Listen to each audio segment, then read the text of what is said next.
Captain Rez! Captain Rez! Bring me back my game! More on that later, my friends. It's the gaming Galleon. I'm Captain Rez. A pirate, a swashbuckler, a merchant, a swindler to some, and an all-around fun-loving guy. And what fun do I love more than video games? I hope you agree with me, because if you are, you're on the right ship. It's the Gaming Galleon. Once again, I'm Captain Rez, and for the next 60 minutes or so, we are embarking on a grand adventure. One that has been in the wings, on the charts, raring to go, since the maiden voyage of the Gaming Galleon. I mean, how many could it possibly be? Well, it's been more than one, my friends. It's been more than a handful. Many, many times has this beautiful ship you see before you gone out to the Silicon Seas. Many adventures. We've gone gambling. We've gone racing. We've gone swashbuckling. We've gone fighting to our very lives. Fighting to our very lives? That's terrible. So many things have happened before this game. But this game today was the very first game that we had planned to take the ship to. The very first place in the known galaxy and unknown galaxy that we planned to take the ship. This was a very long time ago. And one day, on our maiden voyage, I popped this game into the navigator to give the ship the coordinates to get us to where we're going. And it didn't work. It wasn't the game, and I believe it was the Retron, and I was having controller issues. This is an SNES game, and for whatever reason, our Retron 5 that we have hooked up to the navigator was not letting me use Super Nintendo controllers. Now, I think I got mixed up at the time. And I think what I did was I tried to play this game with a 2-player controller, and it didn't work. And so as a result, you know, sometimes you have to do this when you're dealing with deadlines week to week. Sometimes you have to make an audible on the fly. It happens. And that's what happened on our very first voyage. We went to a totally different place and left this location on the wayside. Well, we're seasoned enough sailors now that we're going to be able to make our way out to the far reaches of the galaxy to a planet called Myrrh. Because today, my friends, we are playing a legendary beat-em-up called Pirates of Darkwater for the Super Nintendo. In addition to our pirate adventure on the alien world of Myrrh, what pirate voyage would be complete without a look into the chest here? And let me tell you, there's some great gems to be seen here. Not to mention an excellent story. And then, of course, we have our bag that tells no tales right here in the back. We've got a little letter jutting out of the bag, ready to go, but that doesn't mean we can't take your questions, queries, and concerns live, just offset in the mess hall. So if you'd like to leave something toward the end of the show, a hello, Captain Rez, and some sort of question about the world, about video games, or whatnot, please feel free to leave it, and we will address it live, right there and then. How much time do we have? Okay. So I want to talk about Pirates of Darkwater. This was based on a cartoon show. And for 1 year, this was the cartoon show. The way Saturday morning cartoons always seemed to work back when they existed, they worked very much in the way of if you graphed the interest level of Saturday morning cartoons, it would almost come up like a half pipe. And what I mean by that is,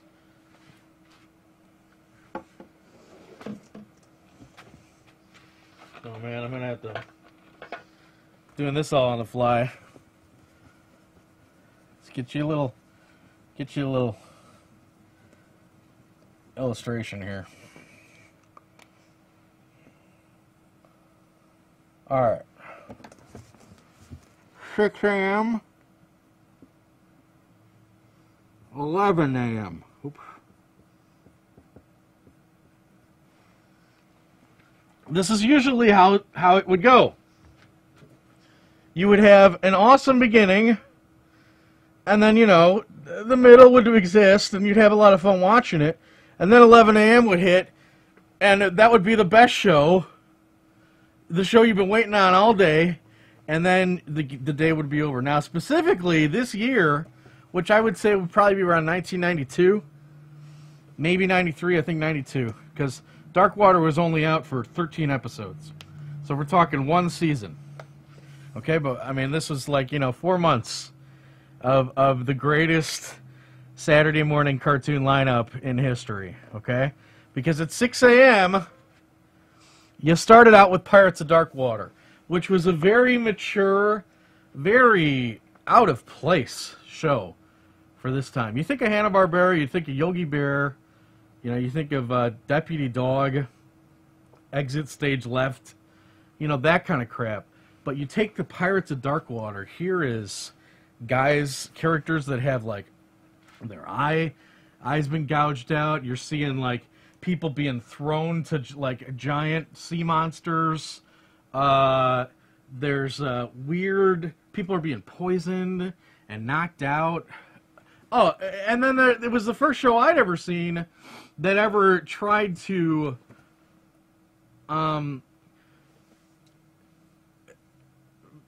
swear, but don't swear. And what I mean by that is, you know, a guy stubbed his toe, and this being on an alien world, he'd say something like, "No, jetatin!" What does that mean? You know what that means. Because of the tone. And here it was on 6 a.m. television. Imagine that. As for the half pipe, just an honorable mention there. 11 a.m., if you're wondering what 11 a.m., why it was so high, that was Pee-wee's Playhouse. Everybody waited for Pee-wee's Playhouse. Even Mom wanted to watch Pee-wee's Playhouse. Okay? So you had this half pipe. And it was really tough because at 6 a.m., you're fighting to get up that early. You end up missing the first 10 minutes of the show. And at 11 a.m., this is amazing. Pee-wee's great. I'm awake, my belly's full, but I know Saturday morning's eventually going to end very soon. So, it's a real... Saturday morning cartoons were a real... and then, you know, this down here, what did you have? You had, like, Smurfs, which was okay. Looney Tunes, they'd be running Looney Tunes like crazy, you know. And everything else. Whatever. All the good stuff, though, would always go on at 6 a.m. And Darkwater was like the king of anything that ever made it to 6 a.m., in my opinion. And it only ran for maybe 11 weeks. I don't even think all the shows even made it to air. And what a shame. As for the backstory, this is it. This is the open. There's usually like a musical bed. We don't have that. But I will narrate to you the story of Darkwater in 20 seconds. Okay? Here it goes. The alien world of Myrrh is being devoured by Darkwater. Only Ren, a young prince, can stop it by finding the lost 13 treasures of Rule. At his side is an unlikely but loyal crew of misfits.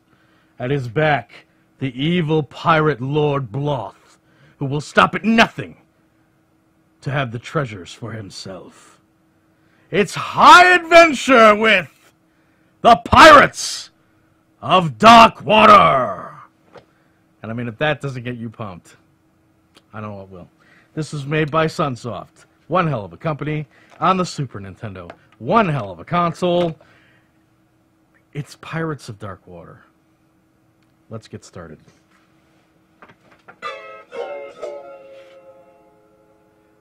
you got audio, and you got video.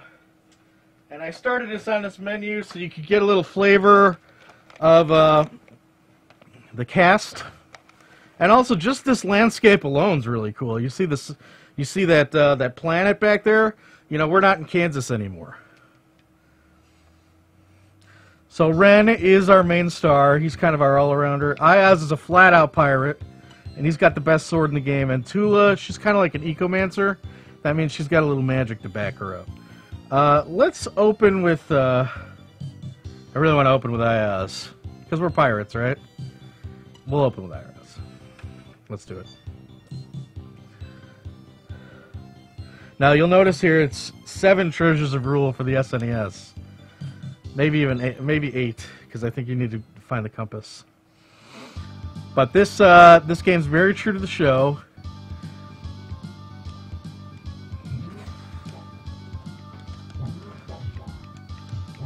Back off.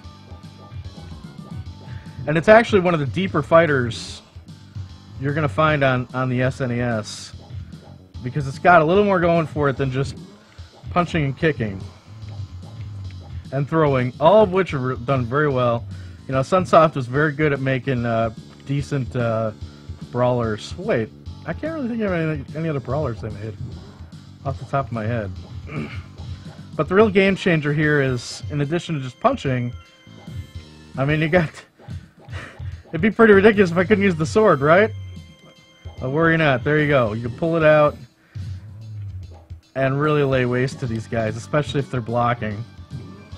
Oh, and you can also block too, which is always a nice addition to a beat 'em up, and really kind of showed you if you could block, you're pretty much in the apex of where fighting games brawlers were. Oh, that guy stole the watermelon. Give me that watermelon. Oh, he took it. Dang it. Watermelon's food. Oh. Oh man, but as for, you know, detail,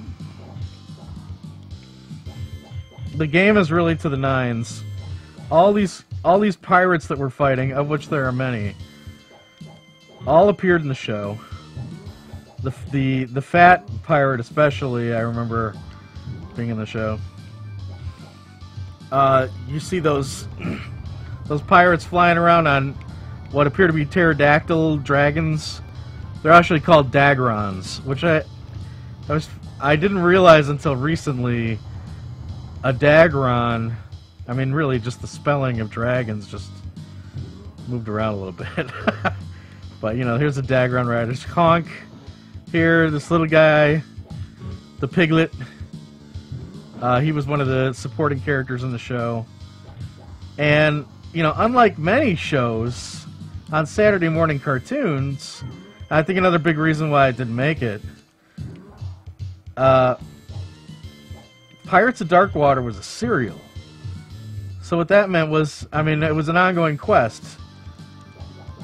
You know, Prince Ren has to travel the many seas of Myrrh looking for these treasures. So obviously, it's an ongoing quest.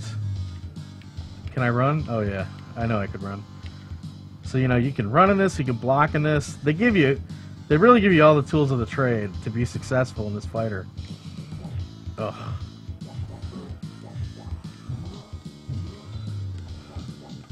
Lady.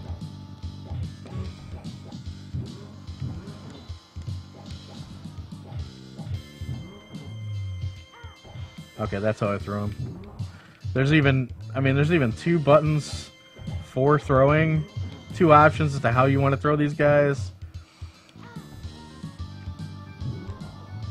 And as a result, you know, big surprise, this being an SNES game that's competently put together, it's obviously astronomically expensive. Way out of its way what it should be. And because it's a licensed game, you're of a license that really no one cares about. The old golden axe move isn't gonna work on these guys. They're too stupid. They're too smart. This guy, big thin guy, was in the show.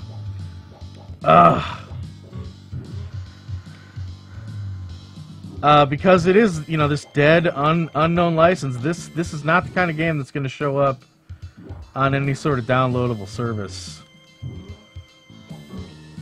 anytime soon, if at all. I mean, really, is Hanna-Barbera even around anymore? Probably bought out by Warner Brothers or something. I have no idea.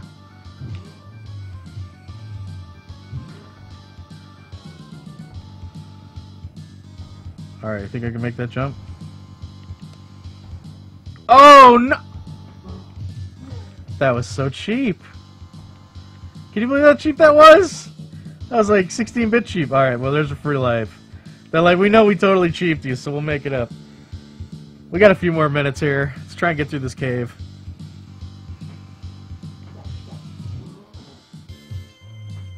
And obviously, with every beat 'em up, there is a kind of a screen clear move.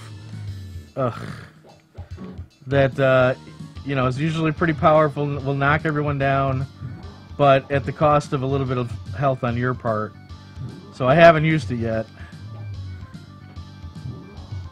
but I'll probably break it out when we see who's ever behind these dastardly scallywags.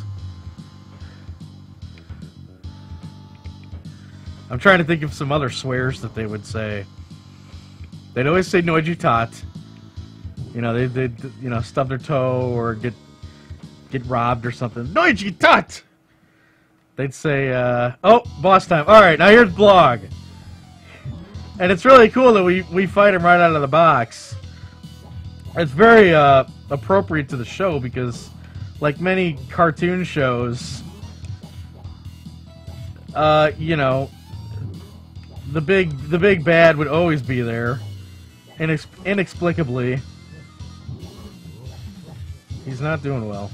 Let's see if I can do the... There's the hay baler.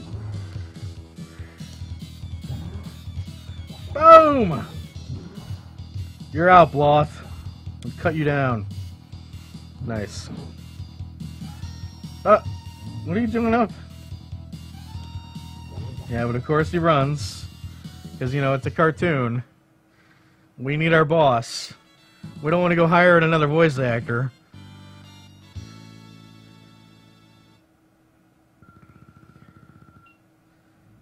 And now we have the compass.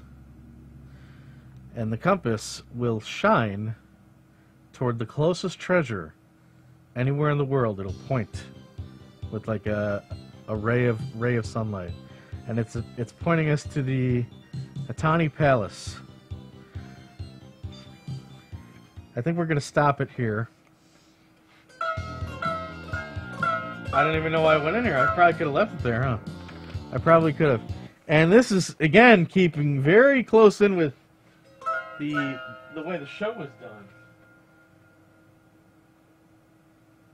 I don't have to do that. The Atani Palace, that was like the first location that I believe they found themselves in very early on, maybe the second or third show in. So they really did their homework on this one, and I believe this game came out after the poor show had already been canceled. You know, lucky for us, it was not reskinned. You know, that happens with games sometimes. This really does Pirates of Dark Water a grand service. There's one other game, and it's on the Sega Genesis. And it's more of a 2D adventure game. I would not say it's as good as this one. But then again, I'm a real fan of brawlers. That being said, I would love to have it. I do not have that game. It's somewhere around a $20 game complete with the box and manual and whatnot. Usually I'm not a real box and manual person, unless we're talking Sega Genesis. Since they're plastic cases, I find those very cool. Alright, so... Captain Raz! Give me my games back! I'm only being slightly more dramatic than what happened to me in reality the past 2 weeks. Okay? This all started 2 weeks or so ago. I walked into a place I frequented quite a bit, and I saw an old familiar face, someone who had not been working on this shit for a long time, and this is someone who usually I keep just, you know, generally a professional, friendly rapport with most of the people that I deal with in video games. This young lady in particular, I'd spent a little more time than just, you know, shooting the breeze. In fact, if you'd ever... I won't get into that story, but anyway, suffice it to say, we've had a history. More so than your usual, you know, clerk and customer. And we were catching up, and she says, let me see if there's anything in the back for you. And I'm very excited about this, because she comes back. I think I found something out of the box. Yeah, I was looking around the floor. And on the floor of a bunch of games that had been there for way too long, there was this. Nothing to write home about. International Winter Sports 2002. For $1. It's a GameCube game. Just one I guess I don't see very often. You know, there's the sports games that you see constantly, and then there's some that you've never seen. And this is one I just never saw. Is it worth anything? No. But I guess I just decided to grab it. She starts coming out with a pretty awesome stack of games. And I start looking at them. And I start pulling. And her manager comes out of the back and says, I told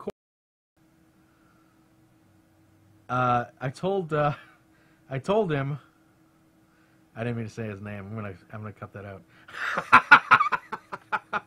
Anyway, I told him if he didn't get this stuff out of here, if he didn't buy this stuff, then I'm gonna sell it. I told him that like 2 weeks ago. So this guy who is he's been hoarding games in the back room. He works at the place, and he's been holding on to games rather than bringing them out for a long time. And I know this because every time I go there, it's the same stuff on the floor. And I'm talking like months. And this used to be a place where I've gotten some good deals. There are some good deals that I have shown here that I got in the very same place with a different manager. This was a manager who worked with me, who was very excited to see me come in and make deals. This present individual, though, is the kind of guy who's like, I can't go checking for video games for you. I have other managerial stuff I got to take care of. And, you know, if you're the customer, all you can say is, do you got anything in the back? If he says no, then he doesn't. What are you going to do? Are you going to demand you go and find something? And the thing is you can actually see back there this whole big rack of stuff that games that he's got sitting back there. Suffice it to say, I've never really gotten an awesome lot from this guy. Never. So, when they started pulling out these games when he wasn't there, I got to see finally what he'd been sitting on. He was sitting on a pretty good lot. Let's take a look at it. I knew she was going to go really cheap, so I started pulling stuff that I either don't have. It just kind of looked interesting to me. MLB Power Pros by 2K Games. I think they made Borderlands. I don't know, not too exciting. I guess it just, the Japanese look here just kind of caught me. Spider-Man, Friend or Foe. This is, I believe, if I'm not mistaken, this is the Star Wars Marvel Universe's attempt at the Spider-Man's universe attempted a Baldur's Gate sort of game. X-Men Legends sort of game. I think that's right. Except in this, you can play as a bunch of villains as well, and then team up co-op. So all those guys back there, Green Goblin, Venom. Is that, who's that guy who does Kung Fu? Oh my god, I'm terrible. I used to know these guys. You got Rhino here, Doc Ock. It'll come to me. Sure it will. Yellow green guy. Total Rampage, Total Destruction. This is a game I would usually leave behind or used to, but the price is right. It's very cheap. It's got the original Rampage on it, and I think the real reason I got this was when I met Brian Collins last fall.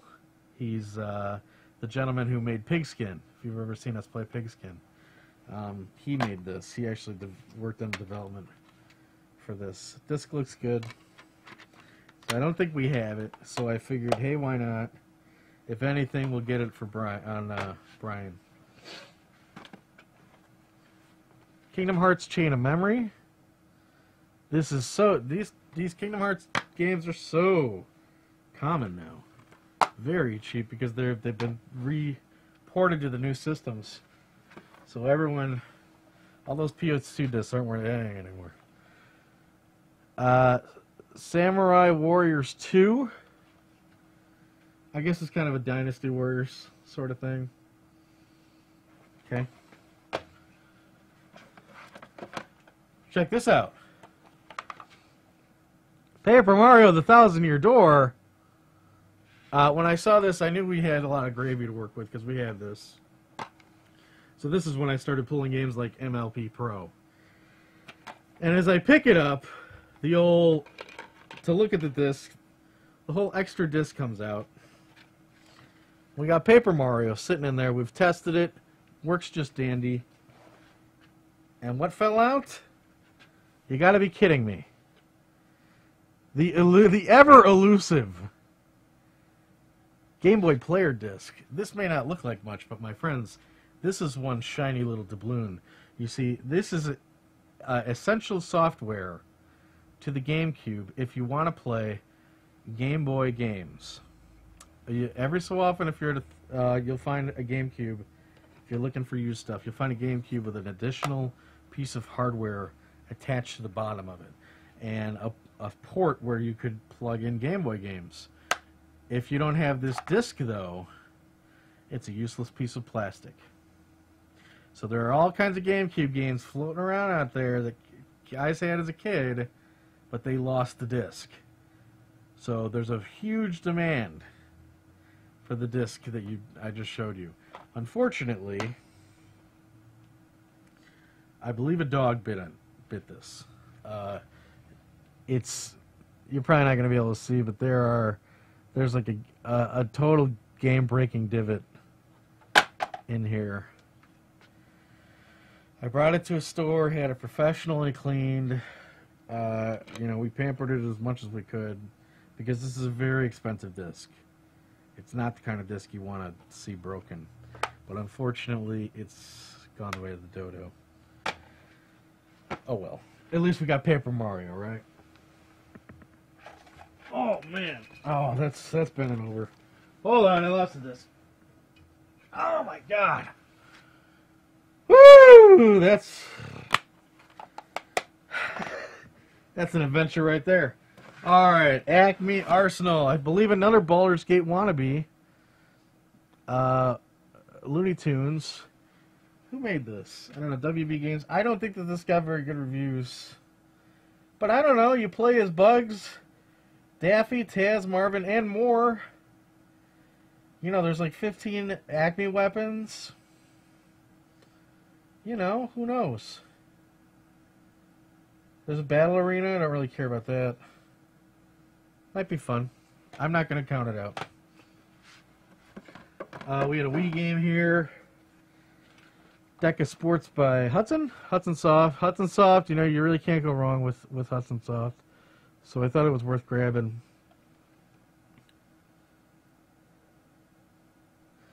I think that was the only Wii game we came across. Worth our time, though. Kingdom Hearts. I figured she was going to be doing about $2 a game on this. Maybe $1. Probably could have... Probably $1, I was thinking at the time. Must have been, because I wouldn't have gotten this for $2. Dora, Bart, and your buddies. Oh, why get this? Because Dora's an explorer. I mean, she may as well be part of the ship, right? Sure. That's logical. What is this? What is this doing here? Shadow Hearts Covenant. What? By Midway, this is arguably the most coveted RPG series of the PS2 library, I would say. Now, you may be saying, you know, Kingdom Hearts. Well, Kingdom Hearts kind of moved on. Kingdom Hearts is everywhere. Shadow Hearts is still stuck in the PS2. It was a trilogy. Strangely, I don't know that it was made by Midway, but it was brought here by Midway, which is really weird because, you know, when I think Midway, I think like Smash TV. I don't think hardcore Japanese RPG. The combat system for this is supposed to be... the combat system for this is supposed to be a little more interesting than just your basic turn-based point and click. I think there's some timing-based stuff, kind of like Paper Mario involved. 2 discs, so clearly there's a lot going on here. And like I said, this just has a serious pedigree. I believe we have 2 out of 3 of these in the hold. This is the second one. I think we already had this one. And the third one. So we're still trying to track down the original Shadow Hearts to get that trilogy. But what a nice surprise to find this guy floating around in there. Very cool. My heart's aflutter. Baldur's Gate: Dark Alliance. What a great game. Is it worth it? Was it worth much? No. No. But it's one of the greatest RPG experiences, in my opinion, you can have with a friend. If you ever wanted to learn D&D, this is a great way to start. City Crisis? Ooh, really washed out. Look kind of fun, though. I don't know. I guess you're a chopper rescuing people. You know. It's got the manual in here. Big, thick manual. Alright. Big, thick manual. Monster House. Not really sure what about this appealed to me. Kind of looked like it might be like a Luigi's Mansion kind of clone. I don't know. Never saw the movie. Sims Busting Out. I don't know. Probably give this to a friend. I know a lot of chicks are into this stuff. And finally, Shrek Smash and Crash Racing. Okay? Alright. So how many do we have here? 5. 10. 15. 17. She charged us 50 cents each. So how about that? What's that going to work out to? Somewhere around $9, $8. 17. Do I really have to look at this? Yeah, $8, $8.50. $8.50. So wow, great deal, huh? Really happy, really excited about this lot. And that's when that manager who's like, that guy should have picked this stuff up sooner, brings me 2 more games and he's like, you want these 2? And I'm like, my God, do I? I grabbed it all and got out of there as soon as possible. Because I knew when this guy found out what I grabbed, he's not going to be happy. So a week passes. And let me just tell you, I don't have a bad history with this guy, but this is the kind of guy where you go in and you say, hey, how's life? And be like, ugh. You know what I mean? Like, I know you're at work, it sucks, but, you know, hey, at least we're not dead. So I walk into this place, and he's like, Captain Raz, because he knows my name. Give me my games. And I'm like, I don't think I could do that. And he's like, look, you can have all the other games, but those last 2, I'd already paid for. The receipt's in the case. I already bought them. And I'm like, well, what are they doing here? Why did they get sold to me? He's like, I don't know. And I'm like, dude, you've been sitting on all those games back there. There's like piles of games. I certainly didn't take all of them. And he's like, you took all but sports. And I'm like, no, I didn't. There are piles of games back there. And so the manager who did sell to me, he shows up. And this guy, who's trying to get me to give him his games, is like, Raz isn't going to do it. He offers me money. He's like, look, I paid $5 for those, so I'll give you 10. And knowing what the game is, he knows he's insulting me. So basically, I said, look, I can't do it. I don't know what to tell you. He's like, well, I'm just going to go out back and hang myself. Literally said this. It's really funny. Then I think he got busy. And then that's when I decided to take a, you know, because I didn't say nothing to buy anyway. That's when I decided to take a skillful exit. So if I held the suspense long enough, I apologize, but I think it's worth it. I just wanted to make it clear. And I want to bring up this is an ethical issue. If you buy something, and you know you get it for a deal, and then you go back there the next day, and one of the employees says that it's his, and to bring it back, what do you do? Do you bring it back? I also asked, yeah. So you think about that, okay? So here they are. The guy brings out to us Xenosaga 2. And my God, you've got to be kidding me. Xenosaga 3. Xenosaga 3 in a holographic case here. And let me tell you, this is not an easy game to come by. No siree. It's in beautiful condition. It doesn't have a manual, sadly enough. It does have a receipt. But even so, looking at the receipt, even there he's lying. He told me he paid $5. He didn't pay $5. He paid $2. Paid $1 a game. Now, of course, we paid 50 cents. But is this going to get back to him? I don't know. I hope not. So that's it. We walked out of there. If you include those, we walked out of there about $9.50 for the lot. Not bad, huh? Just a shame that Game Boy Advance player just didn't work. So, you know, leave your comments. Throw your tomatoes. Feel free to tell me, did I do the right thing? Was I, you know, morally bereft by not bringing these games back to him? I don't think I was. It wasn't really my fault. I was just the guy who happened to benefit from it all. I don't know what to tell you. Customer's always right? Does that count in this scenario? I don't know. So I'll leave that to you. Let's get back to Pirates of Dark Water. Let's get back to the Yetatin Palace. We got about 10 minutes or so to fool around with. 10, 15 minutes on the alien world of Moore. Let's do it. Alright. Give me some phones. I'm glad I picked Ayaz because I don't think we're going to die. And I really like playing him. Oh, more pirates. Imagine that.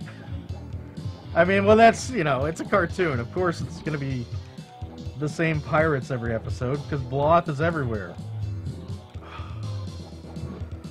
Get me those treasures of rule.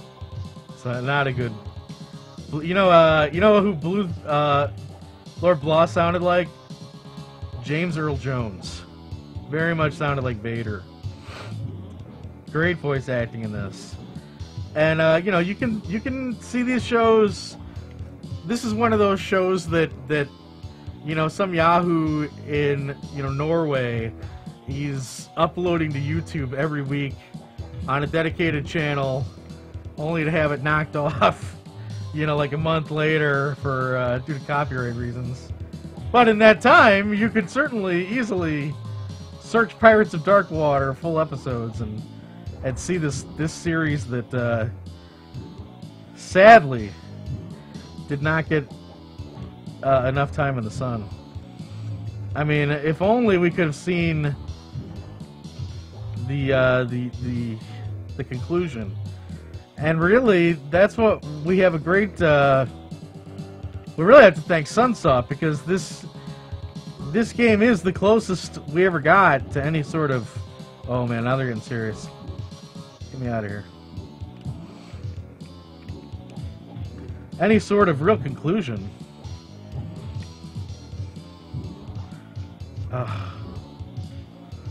That guy sucks.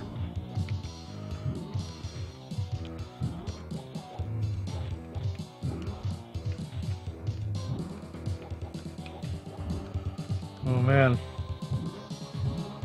I'm juking. So here's a question. Who do you think would win in a fight? The pirates from Pirates of Darkwater, the video game, or the clowns from Batman Returns video game? What do you think about that, huh? Clowns have rocket launchers. Just saying. Oh, leave me alone. Ah.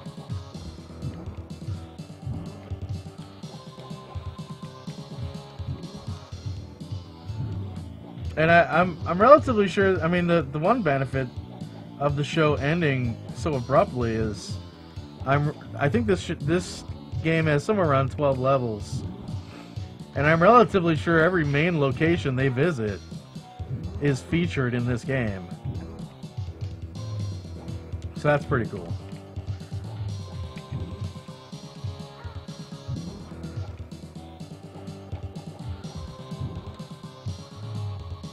He's not a fat pirate, he's a big pirate. Little Mingamelon action here. Oh, no, jetatin!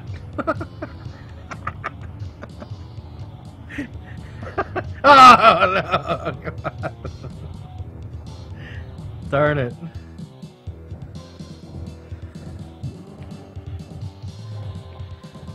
Yeah, but like the fake swearing thing, I mean, you know, I remember the show that really caught on with was Firefly. They had a good set of fake swears. People were using those for years. And Pirates of Darkwater had their share too, but no one cared. It wasn't 20-somethings watching this game. This show was, you know, 8-year-olds who didn't know any better.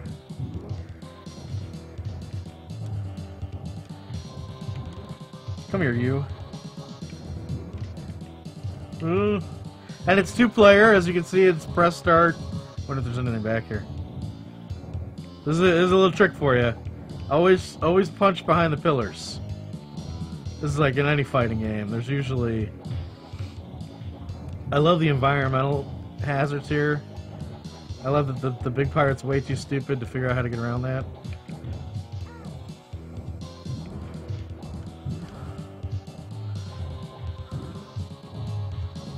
I will cut you down. Oh, throw him in the fire.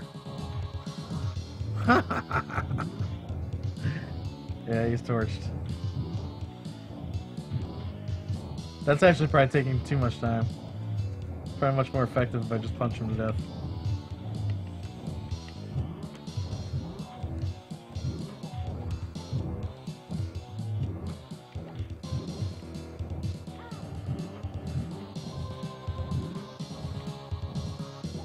Think. Ugh.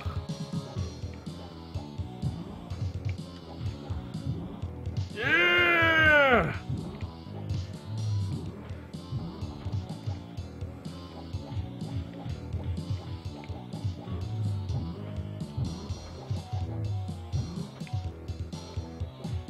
Some back here? Oh. Oh, look at that! Oh, man.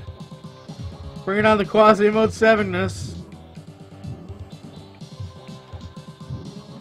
I hate this guy. Stop blocking.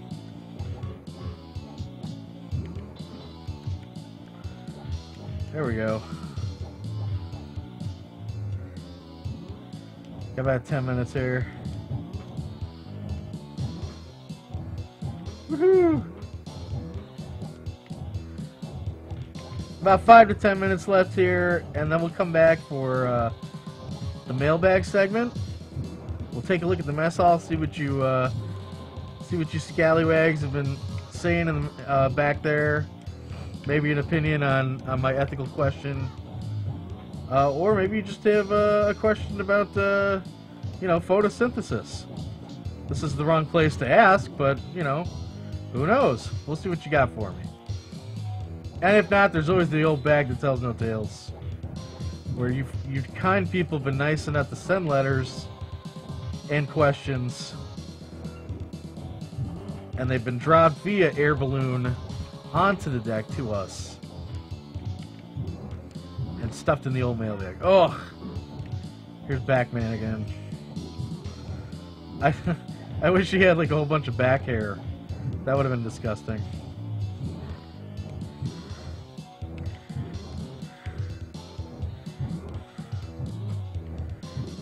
Alright, are we done? Oh, boss time. Oh, Conk and a Dagron Rider. Oh, just Conk? No problem. Ah!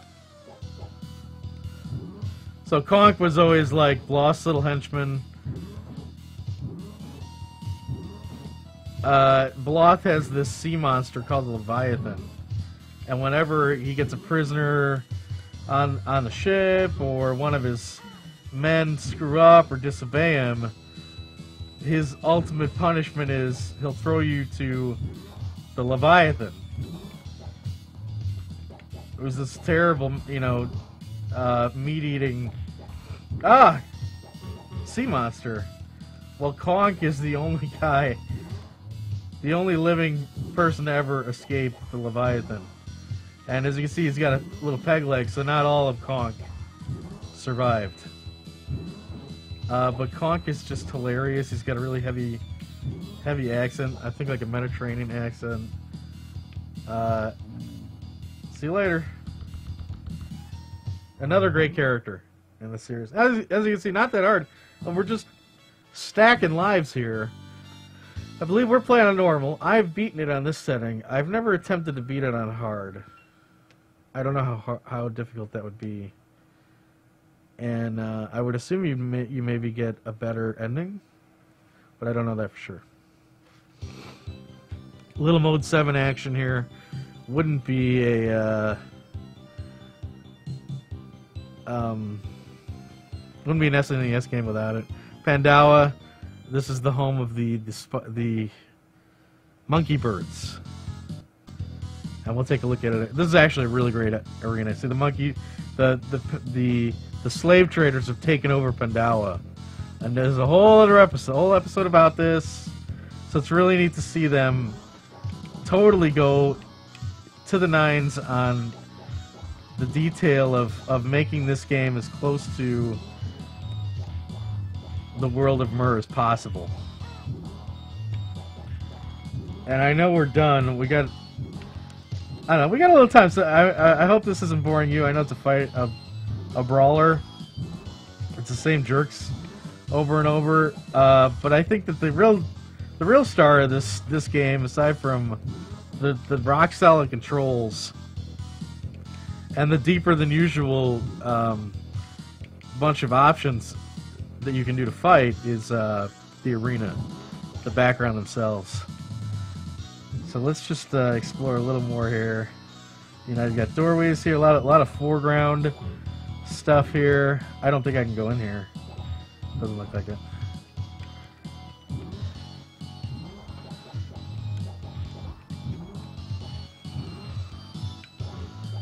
But it's really disappointing. I can't show you everything because there is a pirate town called Jetatin.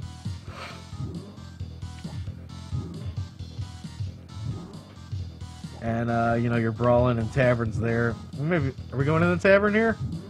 No. Okay. So now we're actually getting a little multi-tiered action here. That's pretty cool. Oh.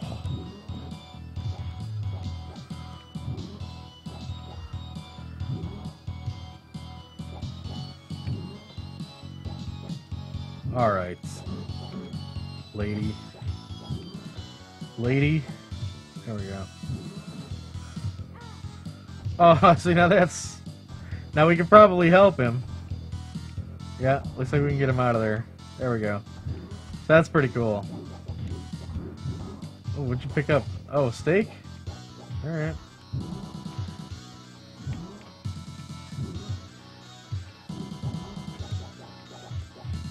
Oh. All right, we're gonna clean up these scrubs, and then we'll wrap it. Anything? Oh, archers! No, see, there's just more to see. This lady's twirling her knife around. Oh man! Kill the archer. Oh, he's good. He's good. He knows right when to strike. There we go. Got him now. Boom! Alright. You're out. Alright, that's it. That's it. That was fun. Alright, thanks a lot, Darkwater. This is a long time coming.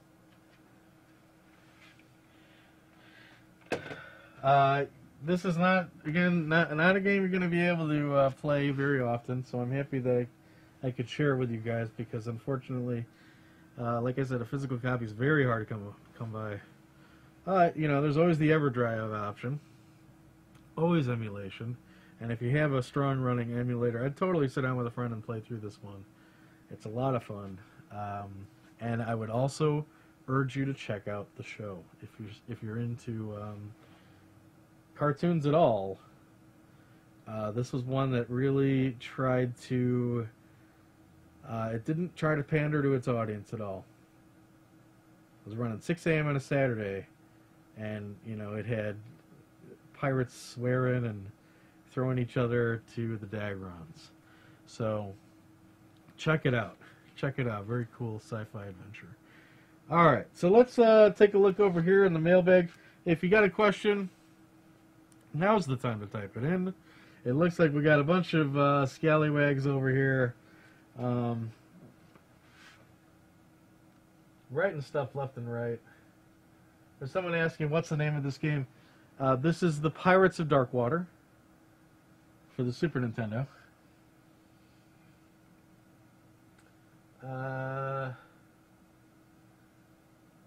You did right. You're thinking of us.